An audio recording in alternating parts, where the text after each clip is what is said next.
Kevin কনরয় নিজে এক ইন্টারভিউতে পরিষ্কার বলে দিয়েছেন যে বেন অ্যাফ্লেক নাকি এখন পর্যন্ত সবচেয়ে comic accurate live action Batman. ব্যাপারটা কি শুনেছেন? তো ভাই, ডিসি ফ্যান্সদের মধ্যে কেভিন কনরয়কে চেনে না এমন মানুষ খুঁজে পাওয়া সত্যিই কঠিন। 90s থেকে শুরু করে আজ পর্যন্ত ব্যাটম্যানের আইকনিক ভয়েস বলতে সবাই এক নামে উনাকেই চেনে, উনি লেজেন্ড। আর সেই মানুষটাই এক সাক্ষাৎকারে ব্যাটম্যান অ্যাক্টরস নিয়ে খুব ইন্টারেস্টিং একটা মন্তব্য করেছিলেন। উনি বলেছেন লাইভ অ্যাকশন সিনেমাতে যত ব্যাটম্যান এসেছেন তাদের মধ্যে কমিক অ্যাকিউরেট ব্রুস ওয়েন এবং ব্যাটম্যান হিসেবে বেন অ্যাফ্লেককে এগিয়ে রাখেন। এখন প্রশ্ন হলো, উনি কি মাইকেল কিটন, ক্রিশ্চিয়ান বেল বা রবার্ট প্যাটিসনকে খারাপ বলেছেন? একদমই না। উনার মতে সবাই নিজেদের জায়গায় অসাধারণ, কিন্তু বেন অ্যাফ্লেকের মধ্যে যে ফিজিক্যাল প্রেজেন্স, ম্যাচিওর অ্যাটিটিউড আর এক্সপিরিয়েন্সড পার্সোনা, সেটা ওনাকে কমিক বুকের পাতা থেকে উঠে আসা ব্যাটম্যানের মতো লেগেছে।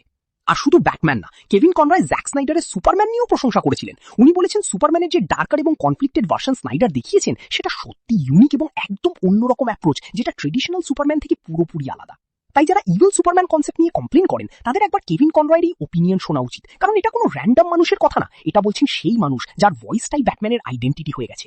এখন প্রশ্ন আপনার কাছে, কেভিন কনরয়ের সাথে একমত আপনি, নাকি ক্রিশ্চিয়ান বেল বা রবার্ট প্যাটিসন আপনার কাছে আলটিমেট? কমেন্টে জানান। আর ডিসি সিক্রেটস নিয়ে আরো ভিডিও চাইলে আমাদের আগের ভিডিও দেখে ফেলুন।